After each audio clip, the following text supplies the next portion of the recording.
असम की गुवाहाटी से दोहरे हत्याकांड का सनसनीखेज मामला सामने आया है। बताया गया कि वंदना कलिता नाम की एक महिला ने 7 महीने पहले अपने प्रेमी और एक दोस्त के साथ मिलकर अपने पति और सास की निर्मम हत्या कर दी, फिर उनके शवों के टुकड़े कर फ्रिज में रख दिया। कुछ शौक या फिर एडिक्शन हमारे लिए बहुत ही ज़्यादा भयानक होती हैं। हमें यह पता भी होता है, लेकिन फिर भी हम हर हद तक जाने के लिए तैयार होते हैं इन चीज़ों को पूरा करने के लिए, और इनका जो रिजल्ट होता है वह मोस्ट ऑफ द टाइम बहुत ही भयानक होता है। आज मैं आपके सामने एक ऐसा इंसिडेंट लेकर आया हूँ जो कि असम से है। तो चलिए कहानी को शुरू करते हैं। इस इंसिडेंट की शुरुआत होती है एक लव अफेयर से। यह लव अफेयर था अमर ज्योति डे और वंदना कलिता की। ये दोनों एक दूसरे से बहुत ज़्यादा प्यार करते थे, जिसके बाद धीरे धीरे दोनों शादी करने के लिए प्लान करते हैं। लेकिन इनका जो टाइम स्पेंड था बहुत ही ज़्यादा कम था।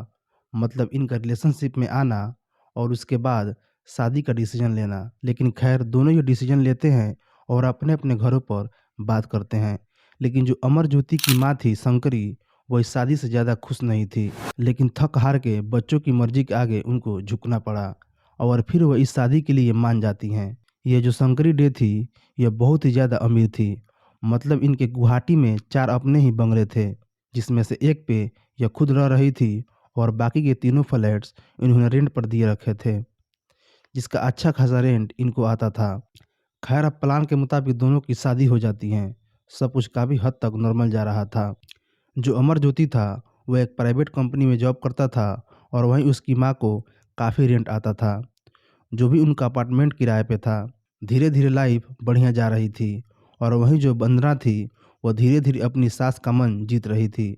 मतलब वो हर वो कोशिश कर रही थी उसकी सास उससे खुश हो जाए, और आखिरकार यह सब हुआ भी। फैमिली काफ़ी खुश थी और उसकी सास भी अब इन शादी से बहुत ज़्यादा खुश थी।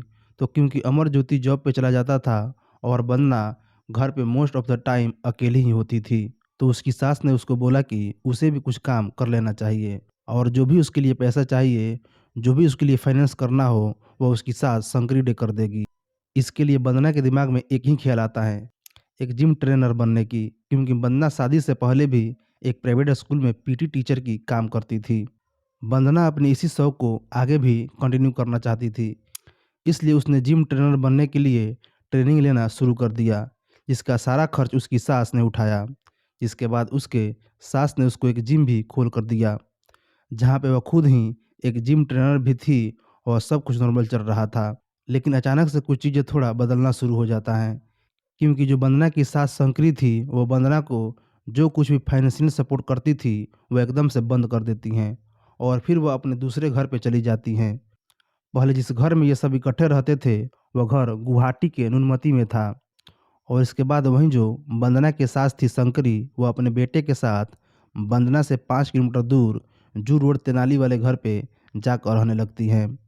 अचानक से अपने सास और अपने ही पति को घर छोड़ने का रीजन वंदना को पता भी नहीं था कि आखिरकार बात क्या है। खैर इन दोनों को घर छोड़ने के बाद भी वंदना का जिम खुला था और जिम काफ़ी अच्छा से चल रहा था। तो जो वंदना थी वो वहीं जिम में ही काम करती रही और वहीं पे वह खुद जिम ट्रेनर भी बनी रही। सब कुछ ठीक ठाक चल रहा था। लेकिन अचानक एक दिन अजीब चीज़ होता है। वंदना भागते हुए पुलिस स्टेशन पहुंचती हैं और वह एक कंप्लेन लिखवाती हैं, और ये जो कंप्लेन थी ये उसके हस्बैंड और सास की मिसिंग कंप्लेन थी। उसने बताया कि दोनों काफ़ी टाइम से घर से गायब हैं और काफ़ी ढूंढने पर भी यह दोनों नहीं मिल रहे हैं। अपने ही सास और पति को अचानक से गायब हो जाने की वजह से वंदना बहुत ही ज़्यादा परेशान थी। खैर पुलिस ने वंदना की कंप्लेन लिख ली और फिर पुलिस अपने काम पर लग गई। लेकिन कुछ दिन बीत जाने के बाद भी मिसिंग कंप्लेन में पुलिस को कोई भी सुराग नहीं मिल पाया, जिसकी वजह से वंदना बार बार पुलिस स्टेशन के चक्कर लगाती रहती थी। पुलिस भी चाहती थी कि वह इस केस को सॉल्व करे, लेकिन कहीं से भी पुलिस को कुछ भी सुराग नहीं मिल पा रहा था। वंदना ने केस 27 अक्टूबर 2022 में फाइल किया था, लेकिन इसके बाद भी लगभग 1 महीना बीत गया और पुलिस इस मामले में कुछ भी नहीं कर पा रही थी। वंदना पुलिस स्टेशन की चक्कर लगाते लगाते अब थक गई थी। अब उसने बोला कि वह इस केस को सीआईडी को देना चाहती हैं। वह चाहती हैं कि इस केस को सीआईडी को सौंप दिया जाए, लेकिन पुलिस अभी भी अपनी तरफ से पूरी कोशिश कर रही थी। लगभग धीरे-धीरे 2 महीना बीत जाता है। लेकिन अचानक यह केस एक दिन एक नया मोड़ लेता है। अक्टूबर 2022 में, मतलब कि वंदना के केस फाइल करने के लगभग 2 महीने बाद, वंदना की जो सास थी शंकरी, उसका एक रिलेटिव जिसका नाम निर्मया डे होता है, वह पुलिस स्टेशन जाता है और वह पुलिस में एक कंप्लेंट लिखवाता है कि उसको लगता है कि जो उसकी बुआ है शंकरी डे और साथ ही उनका बेटा अमरज्योति डे, उन दोनों को वंदना ने ही अगवा करके रखा हुआ है। और वह पुलिस को यह भी बताता है कि जो शंकरी डे थी उनकी एटीएम कार्ड से लगातार पैसे विड्रॉल हो रहे थे। यह बात सुनकर पुलिस एकदम से चौंक जाती है। पुलिस को समझ नहीं आ रहा था कि जो लेडी इतने टाइम से हमारे पास कंप्लेंट लेकर आ रही थी वहीं यह सब कैसे कर सकती हैं। जब खुद से ही उसने यह सब कुछ किया है तो वह इस केस को लेकर इतना सीरियस कैसे हो सकती हैं। खैर, जैसे ही वह आदमी पुलिस स्टेशन से बाहर जाता है उसके थोड़ी समय बाद ही वंदना भी पुलिस स्टेशन पहुंच जाती हैं और वह भी सेम केस फाइल करती हैं निर्मया के अगेंस्ट, जो कि वंदना के अगेंस्ट केस फाइल करके गया था। और वंदना सेम चीज़ उसके बारे में भी कहती हैं कि शायद वही उसके सास के एटीएम से पैसे निकलवा रहा है और उसी ने इन दोनों को अगवा किया है। अब पुलिस फिर से परेशान थी क्योंकि उनको थोड़ी सी लीड मिली थी, लेकिन इसके बाद उनको फिर समझ नहीं आ रहा था कि आखिरकार करे तो क्या करे। इसके बाद पुलिस ने आसपास के एटीएम में लगे सभी सीसीटीवी कैमरे को खंगालना शुरू कर देती हैं। बहुत टाइम बीतने के बाद फाइनली पुलिस को एक एटीएम में लगे सीसीटीवी कैमरे में एक फुटेज दिखाई देती है। ये जो फुटेज थी वह किसी और की नहीं बल्कि वंदना की थी, जो कि अपनी ही सास की एटीएम से पैसे निकाल रही थी। जिसके बाद पुलिस वंदना को उठा लेती हैं। जब पुलिस वंदना से पूछताछ करती हैं तो वंदना पुलिस को बताती हैं कि उसको निर्मया पे डाउट था। पुलिस उसके अगेंस्ट कुछ भी एक्शन नहीं ले रही थी, इसलिए वह खुद से यह सब कुछ कर रही थी। सो दैट वंदना को लगा कि निर्मया भी पुलिस के शक में आए और पुलिस उसके बारे में भी पूछताछ करना शुरू करे ताकि वो असली कातिल तक पहुंच सके, क्योंकि वंदना को लगता था कि निर्मया ही असली कातिल है। पुलिस को समझ नहीं आ रहा था कि आखिरकार वह करे तो क्या करे। खैर, इसके बाद पुलिस ने वंदना को वापस भेज दिया, लेकिन कहीं ना कहीं पुलिस को वंदना पर ही डाउट हो रहा था। जब पुलिस ने वंदना के पड़ोसियों से पूछताछ करना शुरू किया कि आखिर मैटर क्या है और वंदना का बिहेवियर कैसा है, पुलिस पूछताछ में आड़ोस पड़ोस वाले लोगों ने बताया कि उनको ये आइडिया तक नहीं था कि उसका जो हस्बैंड है वह उसके साथ नहीं रह रहा है। उनको लगा था कि उसके घर पर कोई ना कोई मर्द जरूर रहता है। इसके अलावा एक और भी बात थी जो बहुत ही चौंकाने वाली थी। पड़ोसियों ने बताया कि वंदना कुछ मंथ पहले अपने घर की छत पे कुछ जला रही थी जिसकी लपेट बहुत ही ज़्यादा तेज थी, लेकिन उनको लगा कि शायद वह कचरा जला रही है। लेकिन आखिरकार वह कचरा छत पर क्यों जला रही थी। पुलिस ने जैसे ही ये बात सुनी वो छत पर देखने गई, लेकिन छत पे इस बार भी कुछ भी नहीं मिला। लेकिन पुलिस को फिर डाउट हुआ कि अगर कचरा होता तो वह डस्टबिन में होता। अगर यहाँ पे वंदना ने कुछ जलाया है तो कुछ ना कुछ तो दाल में काला जरूर है। जिसके बाद पुलिस फिर से वंदना को उठा लेती है। वंदना ने यह केस फाइल किया था अगस्त 2022 में, लेकिन अब धीरे धीरे यह फरवरी का टाइम आ गया था जब पुलिस वंदना को फिर से पुलिस स्टेशन लेकर आई और इस बार उन्होंने वंदना को रिमांड पर लिया। जैसे उन्होंने वंदना को रिमांड पे लिया तो एक बहुत ही भयानक सच उनके सामने आया जो शायद उन्होंने कभी सोचा भी नहीं था। एक्चुअल जब वंदना पहली बार रिपोर्ट लिखवाने पुलिस स्टेशन आई थी, उससे पहले वंदना जानती थी कि अमरज्योति बहुत ही ज़्यादा रिच आदमी है और जो उसकी माँ है उसके पास भी ठीक ठाक प्रॉपर्टी है और उन लोगों का मंथली इनकम भी बहुत अच्छी आती है। इसलिए वह दोनों रिलेशनशिप में आए। लेकिन अमरज्योति को वंदना के बारे में कुछ भी जानकारी नहीं था और वहीं दूसरी तरफ वंदना का इंटेंशन हमेशा ही उसके पैसे ठगने के लिए था। लेकिन खैर वो नहीं चाहती थी आगे कुछ ऐसा होगा। शादी के बाद से ही वंदना अपने पति अमरज्योति से सर्टिफाइड नहीं थी और उसके लिए वह हमेशा मर्दों के अराउंड रहना चाहती थी। वो पहले से ही इस तरह की लेडी थी, इसलिए जब उसकी सास ने उसे पूछा कि वो क्या करना चाहती हैं तो उसने एक जिम खोलने के लिए प्लान किया ताकि वो मर्दों से घिरी रहे और उनको नए नए मर्द मिलते रहे। इसलिए उसने ये जिम खोला था और वंदना ने जिस इंटेंशन से ये जिम खोला था वो काम भी होना शुरू हो गया था। वहाँ पे बहुत सारे मर्द थे, वो आते रहते थे, लेकिन अभी तक वंदना में इतनी हिम्मत नहीं थी कि वह किसी से बात कर सके इस चीज़ के बारे में या फिर किसी को टच कर सके। शायद वंदना की इंटेंशन ही कुछ इस तरह का है, लेकिन ऐसा कुछ भी नहीं हुआ था अभी तक। लेकिन कुछ टाइम के बाद ही वंदना के जिम में दो लड़के ने एडमिशन लिया। इन दोनों के नाम थे धंती डेका और अरूप डेका। अरूप डेका की एज लगभग 27 साल की थी और वहीं धंती डेका की एज थी 32 ईयर्स। धंती डेका जो एक ड्राइवर था और वह एक टैक्सी चलाता था, और साथ ही जो अरूप डेका था वह उसका फ्रेंड था। वहीं जो वंदना की उम्र थी वह भी लगभग 31 ईयर्स की थी। तो क्योंकि ये ऑलमोस्ट सारे सिमिलर एज के थे, तो इनकी आपस में थोड़ी बहुत बातचीत होना शुरू हो गई।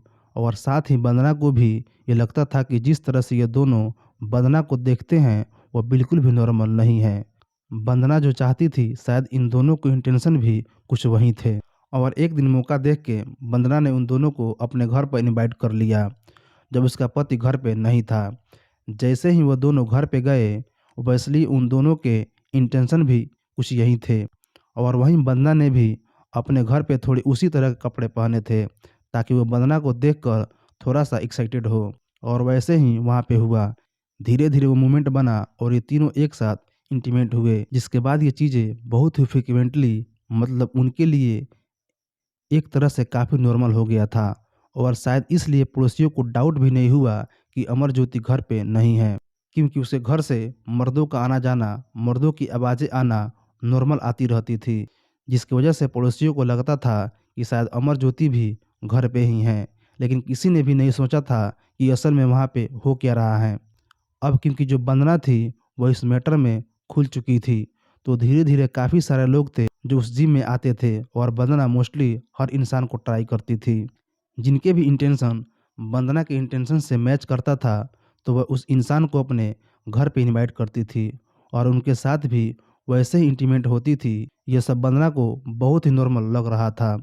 उसको लग रहा था कि अमरज्योति को इस बारे में कभी भी पता नहीं चल पाएगा और वह इसी तरह से जो उसकी इच्छाएं हैं उनको पूरा करती रहेगी। धीरे धीरे ये सब कुछ होता जा रहा था। बहुत सारे लोग, जैसे मैंने आपको बताया, वंदना के घर पे जाते थे, लेकिन स्पेशली अरूप डेका और धंटी डेका, इन सब के बीच बहुत ज़्यादा फ्रिक्वेंटली दोस्ती थी। और अगर बहुत सारी रिपोर्ट की माने तो यह भी था कि जो वंदना थी वह धंती के साथ ऑलमोस्ट रिलेशनशिप में आ गई थी। वह दोनों लोग एक दूसरे के उसी तरह से ट्रीट भी करते थे, लेकिन जब भी वह इंटीमेट होते थे तीनों एक साथ ही होते थे। अब इसके बाद ऐसा ही मोमेंट था जब ये तीनों इंटीमेट हो रहे थे। दिन का समय था और तभी अमरज्योति घर पहुंचता है। वह देखता है कि उसके घर के बाहर वही टैक्सी लगी हुई थी जो कि धंती डेका की थी। तो ये सोचता है कि जो वंदना है वह खुद से बुलेट चलाती थी, उसके पास बुलेट है, तो आखिरकार उसने टैक्सी क्यों बुलाई है। और दूसरी बात, उसने वंदना से थोड़ी देर पहले ही फ़ोन पर बात भी किया था। वह जानता था कि घर पे वंदना के सिवा कोई भी नहीं है और इस तरह का टैक्सी वंदना कभी भी कहीं जाने के लिए यूज नहीं करती थी। अमरज्योति को थोड़ा डाउट होता है। वह अपने घर की तरफ जाता है, लेकिन घर के अंदर पहुंचते ही वह देखता है कि दरवाज़ा अंदर से बंद है, तो उसको थोड़ा सा और डाउट होता है। वह जब वह घर के विंडो से अंदर देखता है तो अंदर का नज़ारा बहुत ही ज़्यादा भयानक था। वह सब देख कर अमरज्योति के पैरों तले ज़मीन खिसक जाती है। अंदर वंदना दो मर्दों के साथ कॉम्प्रोमाइजिंग सिचुएशन में थी। यह सब देखकर अमरज्योति बहुत ही ज़्यादा गुस्सा हो जाता है और वह दरवाजे पर ज़ोर ज़ोर से मारना शुरू कर देता है और चीखना चिल्लाना भी शुरू कर देता है। जिसके बाद ये दोनों अरूप डेका और धंटी डेका वहाँ से अपने कपड़े लेकर भाग जाते हैं। लेकिन वहीं दूसरी तरफ वंदना को समझ नहीं आ रहा था कि वो अब करे तो क्या करे, क्योंकि अमरज्योति ने खुद अपने आंखों से ये सब कुछ देख लिया था और वह अब सिर्फ उससे डाइवोर्स चाहता था। डाइवोर्स के लिए वंदना को बार बार बोल रहा था और दूसरी तरफ वंदना उससे काफ़ी माफिया मांग रही थी। वंदना अमरज्योति के साथ ही रहना चाहती थी। उसने कितनी बार बोला कि अब ऐसा गलती कभी नहीं करेगी, लेकिन अमरज्योति समझ गया था कि जो कुछ भी उसके घर पे हो रहा था वह पहली बार नहीं हो रहा था, बल्कि काफ़ी टाइम से यह सब कुछ हो रहा था और वह जानता था कि वंदना कभी भी सुधरने वाली नहीं है। इसी के चलते उसने माफ़ी देने से मना कर दिया और उनसे क्लियरली बोल दिया कि उसे बहुत जल्द डाइवोर्स ले लेगा। लेकिन दूसरी तरफ वंदना समझ गई थी कि अगर उसने डाइवोर्स ले लेती है तो उसको प्रॉपर्टी में से कुछ भी नहीं मिल पाएगा, क्योंकि जो कुछ भी प्रॉपर्टी थी ये सारी की सारी अमरज्योति की माँ शंकरी डे के नाम पे थी। अमरज्योति के अपने नाम से कुछ भी नहीं था। इसलिए उसने एक प्लान बनाया और इस प्लान के लिए वो देरी भी नहीं करना चाहती थी। उसको लग रहा था कि कहीं अमरज्योति अगर बाहर जाकर डाइवोर्स का केस बनवा लेता है तो वह पकड़ी जाएगी। अगर उसके बाद वह कुछ भी अमरज्योति को करेगी तो डाउट सीधा उसी पर जाएगी। इसलिए अगले दिन ही जब अमरज्योति अपने ऑफिस गया हुआ था तभी वंदना धंती को लेके अपनी सास के घर पे जाता है, जहाँ पे वह अपनी सास को बातों में उलझा देती हैं और पीछे से धंती उस पर अटैक कर देता है, जिस वजह से उसकी सास थोड़ी अनकॉन्शियस हो जाती हैं और जिसके बाद ये दोनों मिलकर अपनी सास को मार देते हैं और फिर उसके शरीर को टुकड़े टुकड़े करते हैं।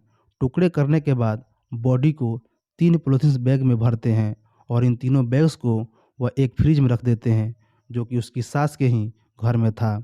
लेकिन इन सब के चलते जो भी अंदर खून बिखरा हुआ था उसको साफ करने के लिए उन्हें बहुत सारे कपड़े लगे थे और इन सभी कपड़ों को वो अपनी गाड़ी में रखते हैं और वापस अपने दूसरे घर पर चले जाते हैं, जहाँ पे वह अमरज्योति के साथ रह रही थी।